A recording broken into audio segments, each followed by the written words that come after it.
The escalating humanitarian crisis in Gaza, the U.S.'s increased military involvement in Yemen, and the growing tensions between the U.S. and China over Taiwan are not isolated events, but interconnected realities that define our global landscape. In this episode, we trace these intricate threads, beginning with Gaza, where the ongoing crisis starkly reminds us of the human cost of war. Israeli airstrikes in northern Gaza have not only claimed lives, but also have crippled humanitarian relief efforts, leaving a vulnerable population to grapple with unimaginable suffering. I'm Hani Saif. Let's get in focus.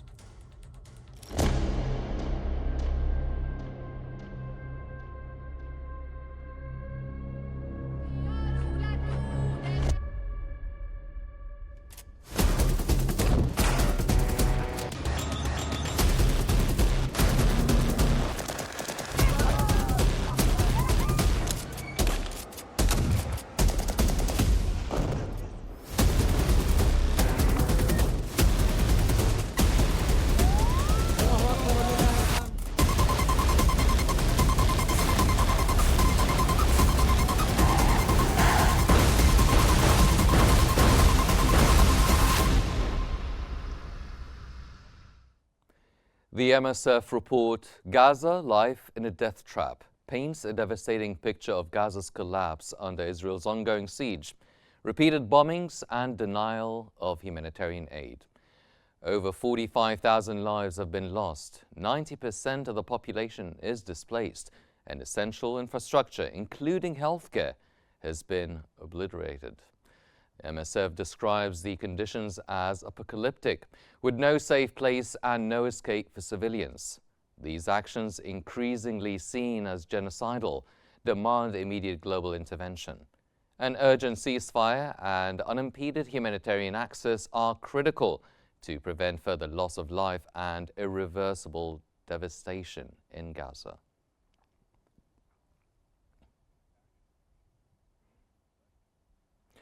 To unpack the consequences of these strikes and their impact on humanitarian operations, we are joined by Dr. Hassan Daja, the Professor of Strategic Studies from Amman. Dr. Daja, thank you for joining us here on In Focus.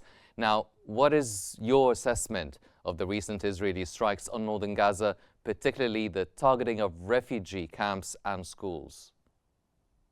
Good evening. I think Israeli and occupied forces of Israel is not concerned with the human rights or international humanitarian law or public law or the United Nations Charter. So, by the support of U.S., it's doing all the genocide and mass killing of the people, even though the people who shifted from place to other and claimed by Israel it's a safe places, it's become no safe place in Gaza. So we have seen a lot of bombing, Air Force attacks, and others means of destroying the infrastructure, killing the people, burning the camps, and its people. Israel is doing all these things with no concern with any international law. So I think the humanitarian values become down in this world because of the double stand of the West against the case in case of Palestine. But we can see the double stand how the West they was dealing with the Ukraine crisis. So this is we become to know, and we know that there is no way that only the people of the other world should support the community of the world, the free community of the world should support the Palestinian people to establish their state, to stop the war, to bring and to let the aid come in Gaza, because as you mentioned also, there's the Israelis objecting entering the aid by its policies. So this also make the life of Palestinian more worse and worse, and it's going to what you can say unable to live in this situation. Yes. Yes. Well, Doctor, now the evacuation order for Kamal Adwan Hospital has drawn international condemnation. What does this mean for the already overwhelmed healthcare system in Gaza? I think it's not only hospital of Adwan, but other hospitals attacked by Israeli occupied forces. And we haven't seen any action. We need actions that stop Israeli occupied forces to destroy or to kill the medicine team, doctors, and hospitals and other places related to the health care in Gaza. We need actions. No actions taken till now to stop effectively these attacks against the health places and medicine in hospitals. In this hospital and other hospital, we have seen many hospitals, they become out of order, out of work because of the attack, because of evacuation, what you can say, evacuate these hospitals from the doctors, from patients to other Mhm. places with no humanitarian, what you can say, consideration how to move them to other places, as we have seen from the director of the Adwan Hospital. He mentioned that, yes. Yes, well, UNRWA also has reported the immense challenges in delivering aid due to the military operations. What measures do you think could the international community take to alleviate these obstacles? I did think, with the double stand of the West against the Palestinian case since more than 70 years ago until now, the double stand is there. Many resolutions, many decisions has been taken by the UN Council and other international organizations. No one of them applied in the ground. So we don't expect that they will do something, because the combination of the Security Council is limited with the five permanent members, and they have the permission to any one of them to use veto against any decision. So I don't think that we can or the international community can do something now in Mhm. this case. But Doctor, the situation may be, yes. yes, well, with these Yes. strikes, now With, Israel actually claims that these strikes, schools and hospitals, are actually targeting Hamas households and infrastructure. Now, how do you interpret these objectives? I think Israeli occupied army want to attack the schools of UN and the civilian places or civil places to, let's say, make a unsuitable situation for the resistance to remain in a social packing between them. So they want to do more pressure on these civilians places, that there will be disconnection between the civilian and the resistance forces of Hamas and other parties. Yes. Yes.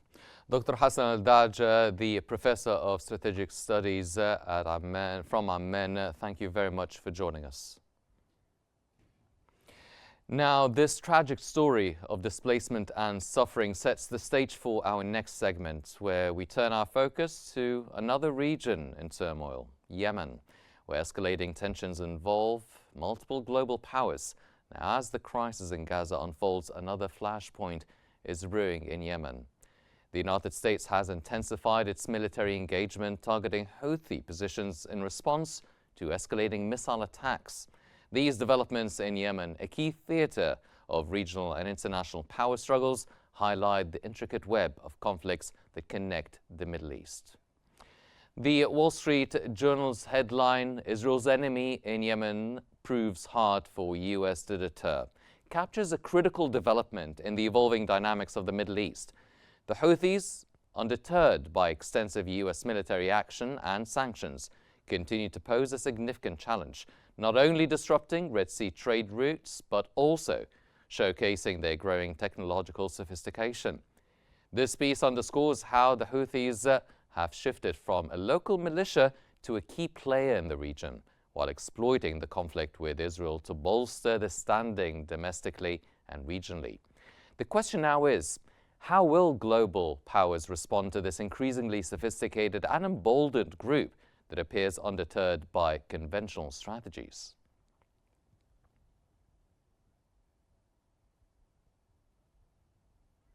And to answer such questions, we're now joined by Dr. Ashraf Singh, the international policy expert at UMS News Sector. Dr. Singh, thank you for joining us here on In Focus. Now, what prompted the recent U.S. airstrikes on Houthi targets in Sana'a, and how do they fit into the broader context of regional tensions? It is clear it is a proxy war. The recent American strikes on Houthi, this is gonna to open a new escalation tensions in the region. This is clear. It's a war, proxy war between Iran and Israel, or Iran and the U.S.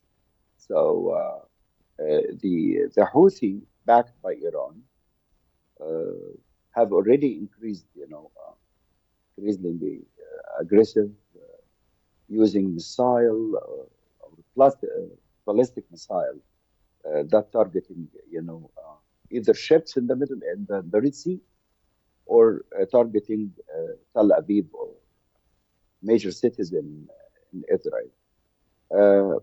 Houthi, from their point of view, what they are doing is proving that they are asking for ceasefire in Gaza, give the Palestinians their rights, which the international community and the United States didn't really respond effectively to stop the aggressive actions by Israelis. This is one of their interpretation or one of their explanation. But it's clear it's Houthi is one of the Iranian tools to disturb the region's stability. In long term, this is gonna to threat the maritime, the trade, and that kind of business where the maritime, Red Sea, it's very important. That's very crucial for the international trade. The situation is pretty confused, particularly CENTCOM, the Central American Command. They declared, that their own investigation after, the Truman USS, the Truman, Harry Truman, shot down one of their pilots, two pilots actually, over the Red Sea, and that investigation underway. But it seems to me that presence of the military stake in that regions will bring more incidents like that one. Dr. Singh, now, do you believe that a potential success of the ongoing ceasefire negotiations regarding the conflict in Gaza might help diffuse the situation in Yemen?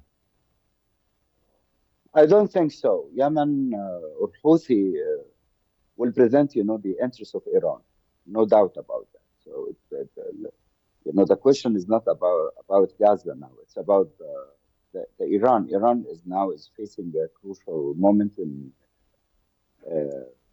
after the collapse of their proxies in the Middle East. Hezbollah and Syria, Assad regime fall down. So I think the only tool that Iran gonna use is the Houthi. Well, sir, now speaking of Iran, how might these developments impact the U.S.-Iranian relations, given the Houthis' ties to Tehran, as you mentioned, and could the hostilities in Yemen potentially lead to broader regional conflicts involving Iran-backed groups and other regional powers? I'm not sure for the next administration, Trump particularly, because now currently this administration is already off of acting in real world politics. What I'm really reading that the Trump administration need to stop all that minor conflict in Middle East because what I'm reading clearly from Biden administrations and their hope and their goals to encounter, China rather than to waste his power and energy in the Middle East. My concern about what the future between Iran and Trump administration. This is the most important questions. Uh, Iran, you know, there is an interesting rumors declared, by Biden yesterday that Iran probably already developed the nuclear weapons. So this is really big shot, Hmm. big news.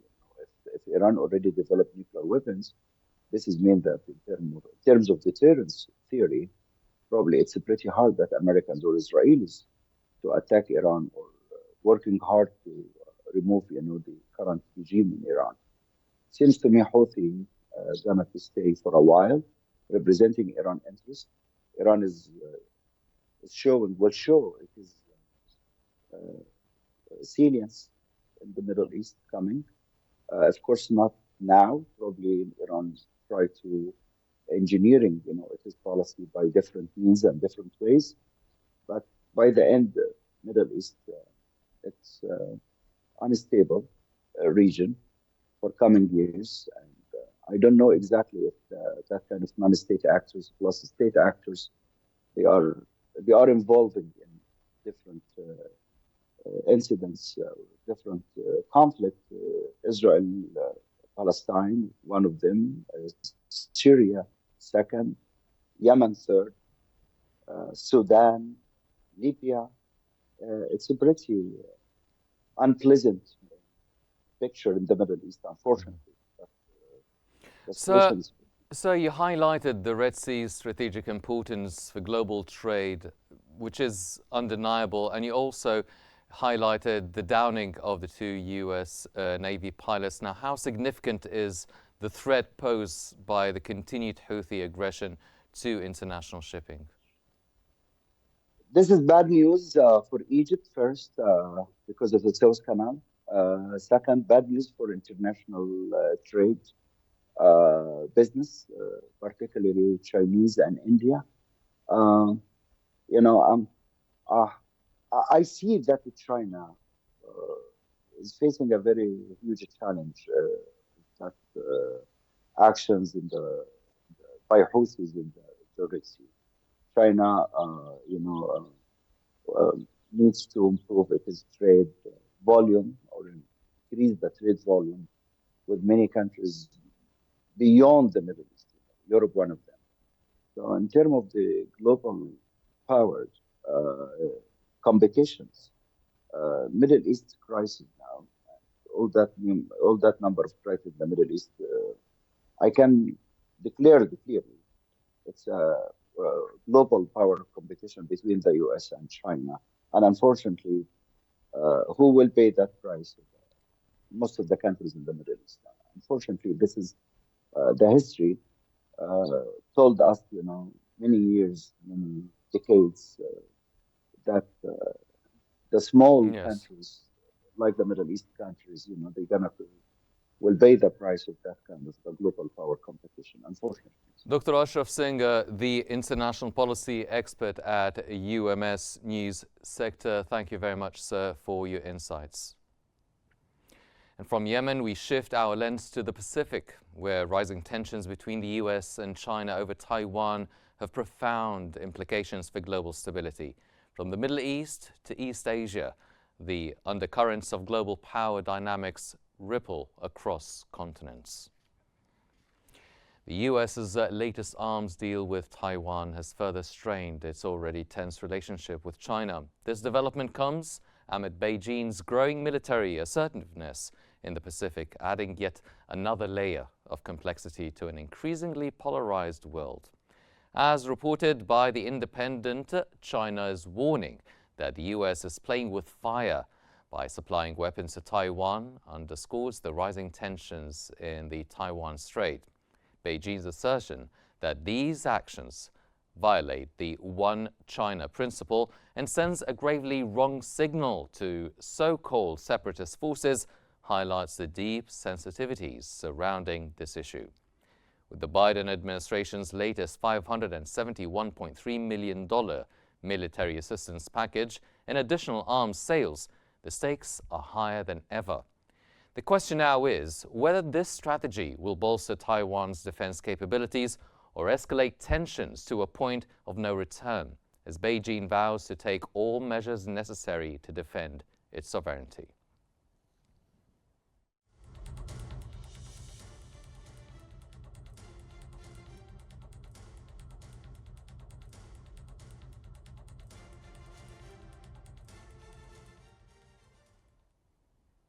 And to help us navigate these critical issues, we're joined from Beijing by Dr. Einar Tangin, a senior fellow at the Taihe Institute and chairman of Asia Narratives.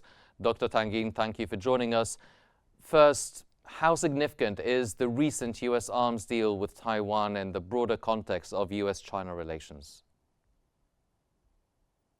Well, obviously, it's a massive irritant, but frankly, it's being done by a lame duck presidency.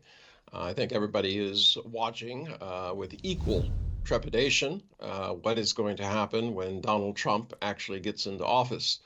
His recent announcements that he was going to take back the Panama Canal unless they reduce the price, and that he wants to buy Greenland, signals that he is not going to be conventional.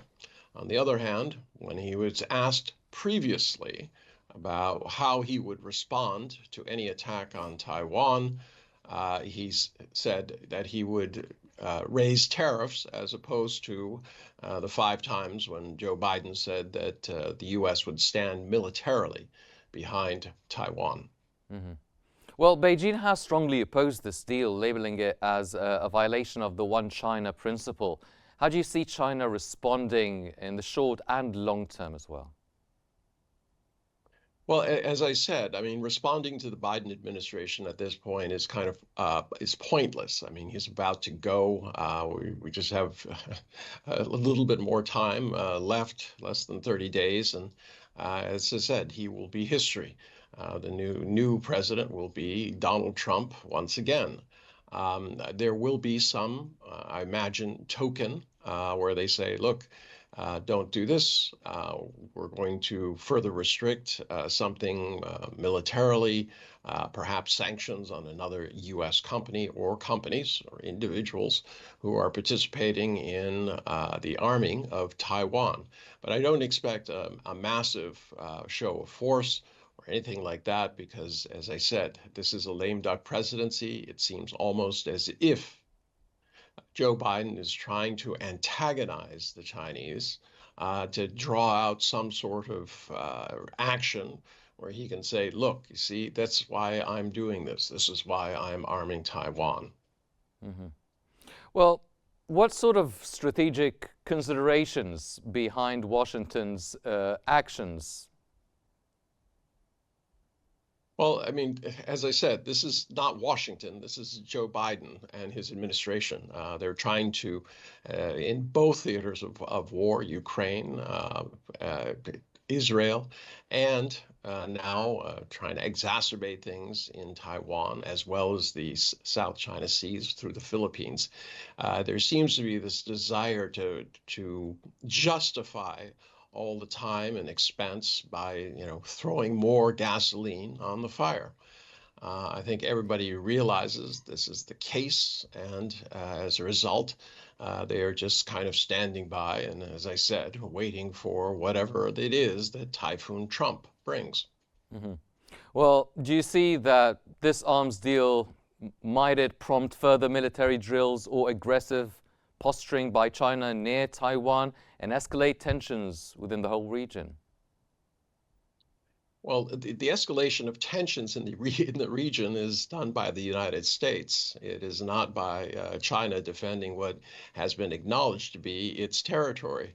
It's kind of saying that if that the U.S. would be any kind of action like this in Puerto Rico, and saying, oh, somehow that the U.S. is inflaming tensions in this area because it's trying to protect sovereign land of its own.